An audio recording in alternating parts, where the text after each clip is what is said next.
अपनी पत्नी को देखकर, जो बहुत ही दर्द में थी, राहुल तुरंत उसे उठाना चाहता था, लेकिन उसका हाथ एक पेड़ के नीचे दबा हुआ था। चाहे वो कितना भी जोर लगाता, उसका हाथ नहीं निकल रहा था। अपनी पत्नी को ज्यादा खून बह जाने से बचाने के लिए राहुल ने बिना किसी हिचक के जमीन से कुल्हाड़ी उठाई और अपनी पत्नी की जान बचाई। लेकिन इस हादसे में प्रियंका ने अपना एक हाथ खो दिया।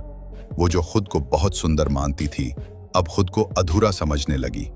उसे लगता था कि अब वो परफेक्ट नहीं रही और वो अब इस दुनिया में नहीं रहना चाहती।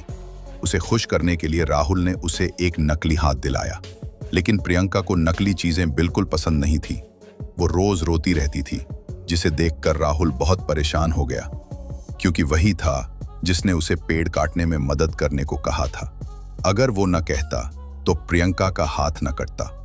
खुद को दोषी मानते हुए उसने ओवर टाइम काम किया और एक मशीनी हाथ बनाने में लग गया। प्रियंका को यह हाथ तो पसंद आया, लेकिन उसने कह दिया कि यह हाथ सोने से बना होना चाहिए। यह सुनकर राहुल चौंक गया, क्योंकि सोने की कीमत बहुत ज्यादा थी, सैकड़ों डॉलर प्रति ग्राम। लेकिन अपनी दुखी पत्नी को देखकर उसने सब बेच दिया और बैंक से लोन ले लिया। किसी तरह 3 सोने की ईंटें जुटाईं और काम में लग गया। उसने सोना पिघलाया, उसे एक सांचे में ढाला और बहुत मेहनत करके अपनी पत्नी के लिए एक शुद्ध सोने का हाथ बना दिया। जब प्रियंका ने वो सुनहरा हाथ देखा, उसका उदासी भरा चेहरा फिर से मुस्कान में बदल गया।